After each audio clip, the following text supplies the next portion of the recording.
Hey, this is Steven Platinum, your friend in wrestling for Platinum vs. Raw, September 7th, 2020. Man, what a fucking mess.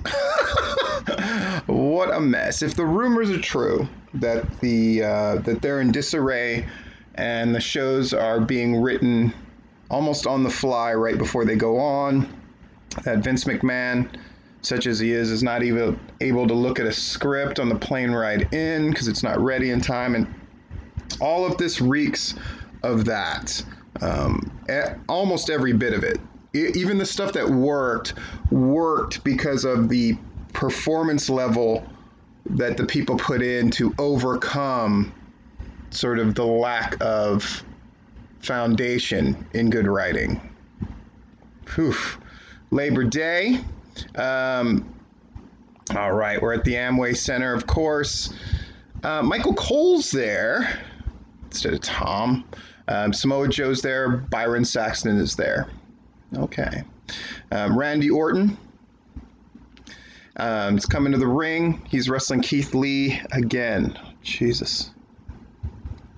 So he's cutting the promo. It's fine. He brags about kicking Drew in the head, breaking his jaw. Here's the thing. I'm mostly going to be talking about stuff that just bugs me about wrestling in general, Raw in particular. You attack somebody out of the ring and injure them to the point where they have to go to the hospital. 0 repercussions. If this is the case, why doesn't everybody just attack everybody willy-nilly? Like all the time. They should just, all right. So Drew comes out, hits him with the Claymore kick. Ooh. One of the highlights of this thing is Orton's selling was phenomenal. All right, Hurt Business is back there. They accost a janitor. Lashley shoves him against a wall. MVP hits him with the low blow. Fucking Jesus, man. Hurt Business is taking on Apollo Crews, Ricochet, and Cedric Alexander.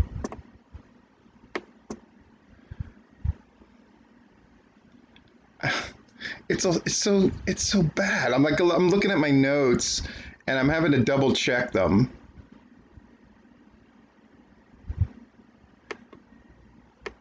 So Cedric turns on Apollo Crews.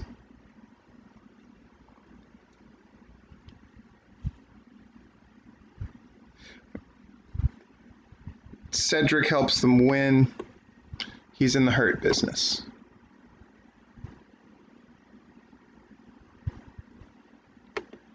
Okay. Or he's not. I don't know. We're going to have Dominic Mysterio against Murphy. I guess that's going to be our main event. Street Profits against Garza and Andrade. I mean, who gives a fuck? You know that Andrade and Garza are not going to win, and they don't. And apparently they officially split up. Street Profits win. It's so bad. This is just a bad show. Cesaro's there.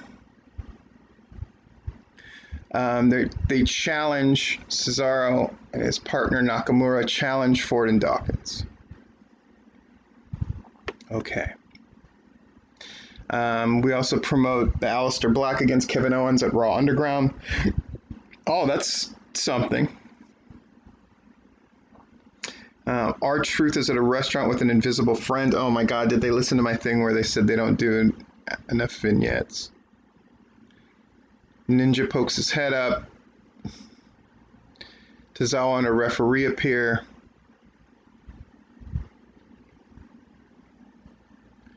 Truth fights the ninjas off and leaves with a dessert cart which has a ninja hidden there. Fuck. Peyton Royce versus Billy Kay. Oh, so the Iconics are done, right? Royce wins.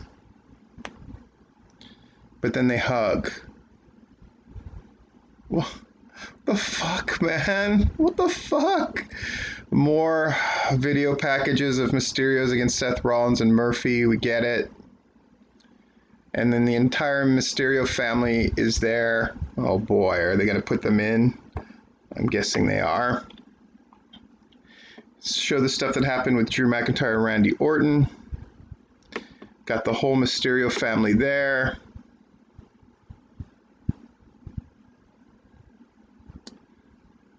Murphy interrupts from the screen.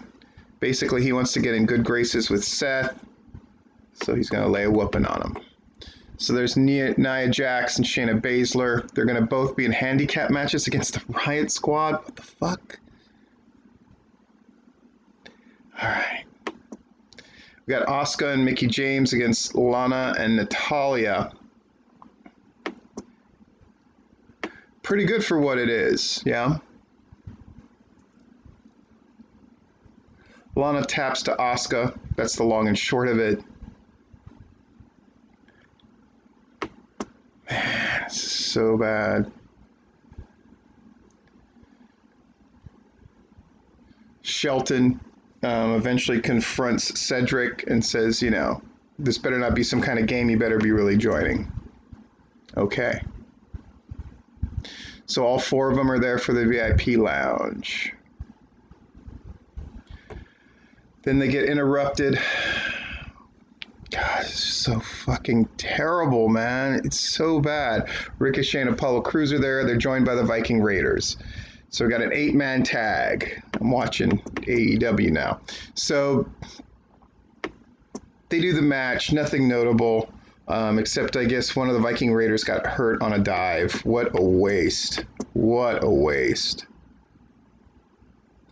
Cedric hits the big move to get the pin. It's Michinoku Driver. So the Hurt Business wins. But then the replay shows that Ricochet, he kicked out on 2. I don't think there's any doubt. And Ivar injured himself. God, what a clusterfuck of a show.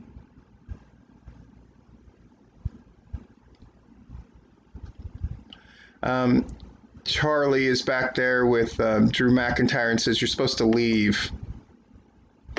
He kind of walks away. Okay. Shane McMahon, he's there. Kevin Owens walks up.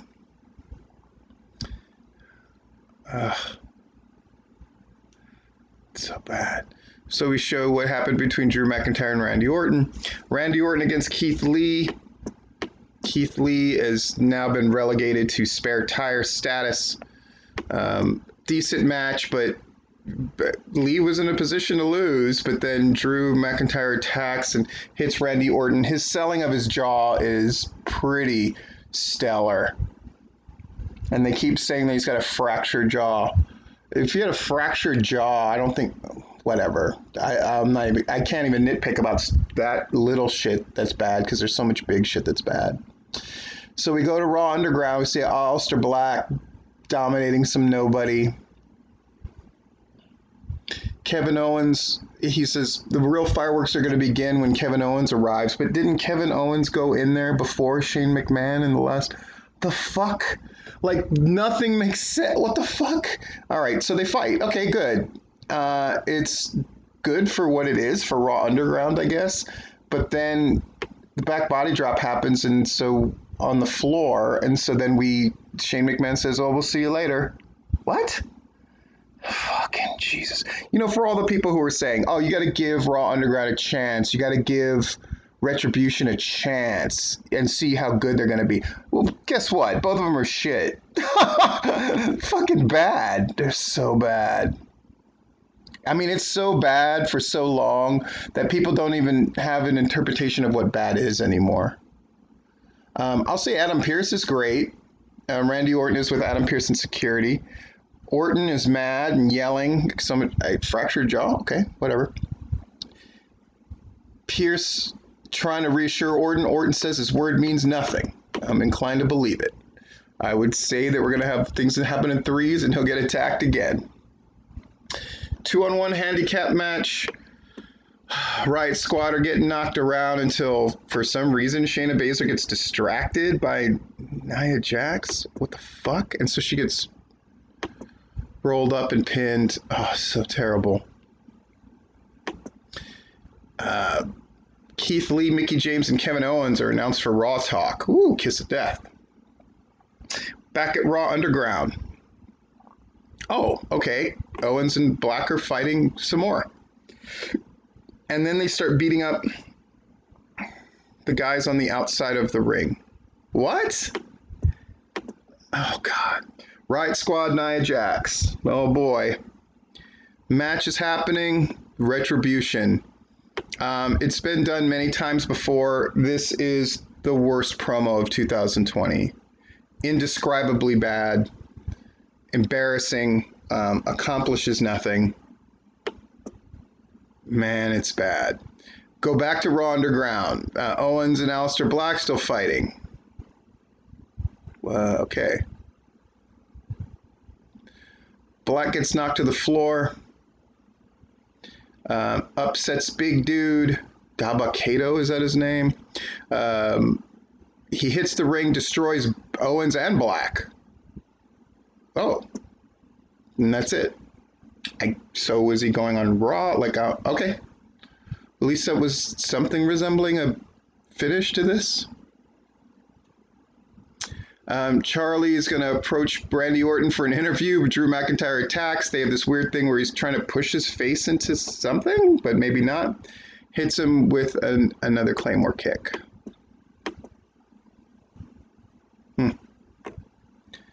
Okay. So NXT Super Tuesday tomorrow night. The announcers are actually promoting it. That's a good idea. Samoa Joe actually says something about NXT, which is great. They should all be doing that. He picks Finn Balor to beat Adam Cole for the vacant NXT title because the result of the Iron Man match from last week is the two of them kind of came out of it tied. So, okay. So on and so forth. Orton's in an ambulance and being driven away. I should point out, and I didn't point out, that Drew McIntyre's initial appearance was in an ambulance, which was interesting at least. I'll give it that. It wasn't bad. It just, such as it is.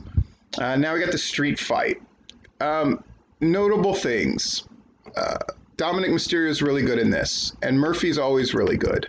They pull off one move where Murphy is kind of bent over outside of the ring, and Dominic slides and sunset flips him into a table, and it is one of the smoothest table spots you will ever see.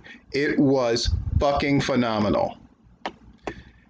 And then they start beating Murphy with kendo sticks, and they tie him up and they beat him with kendo sticks, and he taps out, and they bring in the family and mom and sister and Ray, and they beat him and they beat him and they beat him and they beat him and they beat him and they beat him and they beat him and they beat him. This is going to sound really crazy. I'm going to say it now. The morality and lack thereof in the WWE in the storytelling is their greatest downfall. This was a night where basically what we learned is baby faces once wronged are justified in doing whatever they want in retaliation. Now, I am all for justice served, but it has taken place on a regular free show, and you get a sense that there's no... Now, if Retribution is running around and they're so dangerous and they could attack at any time, would you want your wife and daughter there, knowing they could attack at any time? I thought that's what it was leading to, this notion that you bring your family to join you on this stuff. That's really dangerous, right? What if Seth Rollins showed up and it was a plan to trap and hurt the daughter and the mom? Or what if Retribution showed up and started beating on them? There's no part of this show feels connected to any other part of the show. That goes for Raw Underground, Retribution, the individual things between the Hurt Business and that group that they deal with. Nobody's connected to anybody else. Nothing makes sense, and everything is disjointed. And their morality and their structure of what is justice served and what is not, and what is fair and what is not, and what makes sense to do when, none of it applies anymore. And so it goes. This is Stephen Platinum, your friend in wrestling, for Platinum versus Raw.